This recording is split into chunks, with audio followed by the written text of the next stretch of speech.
Okay guys, this is option 3 for our Aspen artwork. And so for this option, you will need watercolors.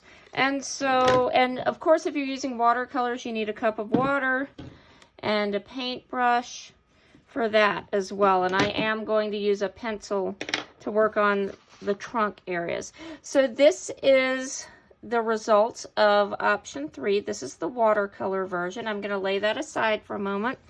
I'm going to need 2 sheets of paper. Each of these options we're doing does need 2 sheets of paper.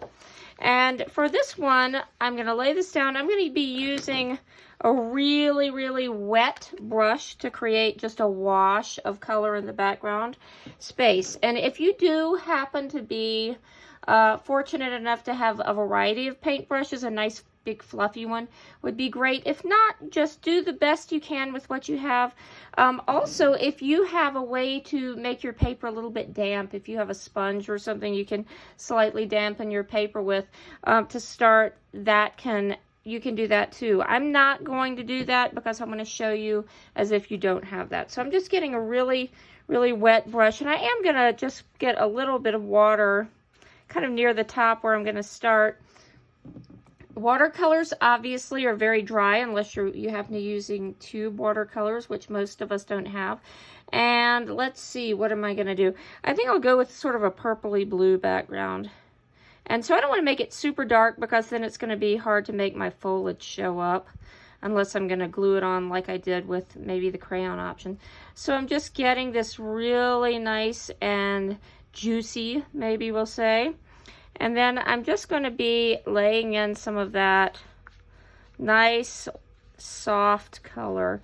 And you're going to notice, I forgot to mention this, but I have newspaper down to protect my surface, my table surface. Make sure you're careful to not make a mess. I'm going to go with my blue now. A lot of water. The most common mistake I see with my students with watercolors is too dry, not enough water. We always want it to be flowing and really nice and smooth. So, blending that a little bit. You can blend your colors a little, unless you have really super high quality watercolor paper, be really careful about going over and over it because your paper will get weak and kind of tear a bit. Let's maybe go with, I'm just going to go with a little more blue here. And then I'm going to fill in with some of that purple again. You can go with more of a sunset color if you want, whatever you think you'd like your background to look like. You can see this is fairly quick. So I'm just letting that blend. I am not too worried about if I have a little bit of puddling or something that's not quite exactly what I had in mind, just because we are going to be putting our trunks on top. We're going to be putting some leaves on top. And so some of those areas will get covered up anyway. So let's see. I'm going to just try to brush this in.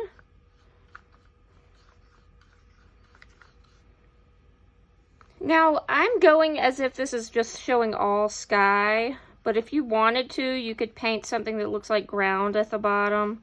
Or you could go with green and pretend like we're looking at a hill behind us. So, really up to you. It does not have to be super accurate as to something you might really see. You can get creative.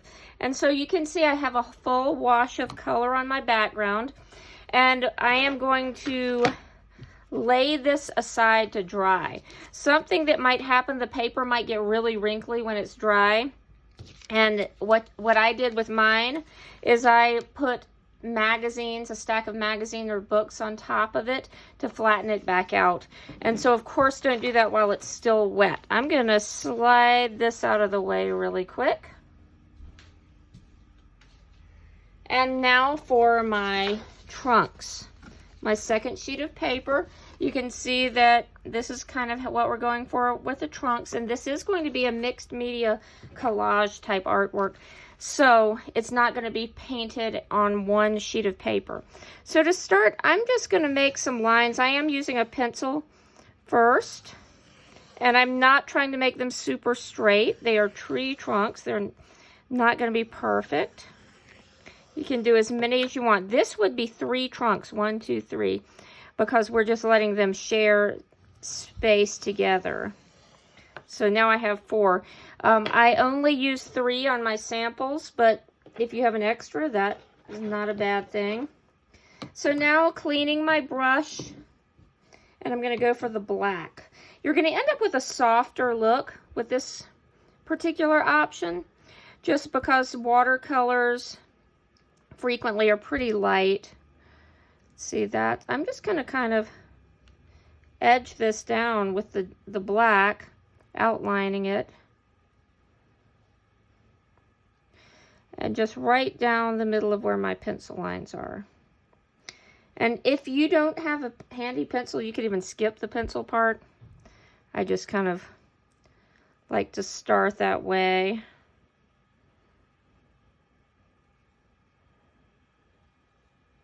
Okay, and now what I'm going to do, I'm just going to think about those markings on the aspen bark and just kind of lay in some of those little lines.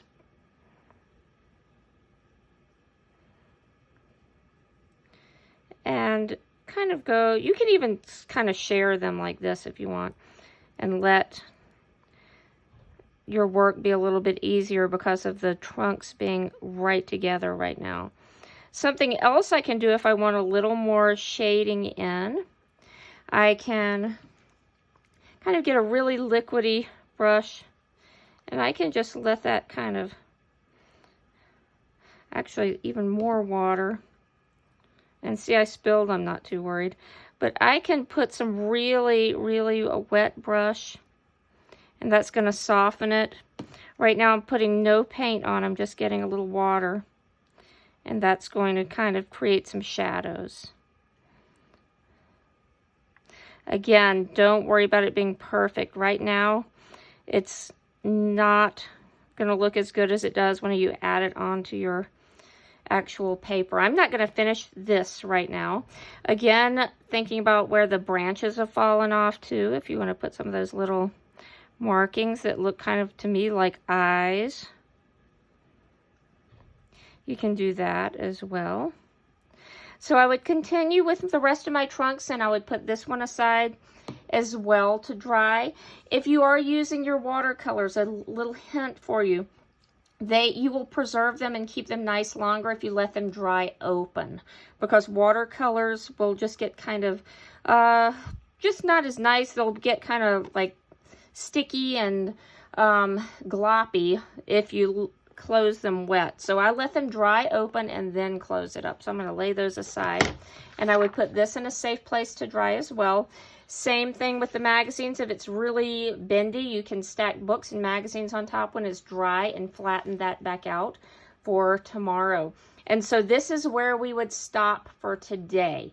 We're not going to cut anything out. We're not going to do anything more until we see the next step 2 video. Thanks for watching, guys.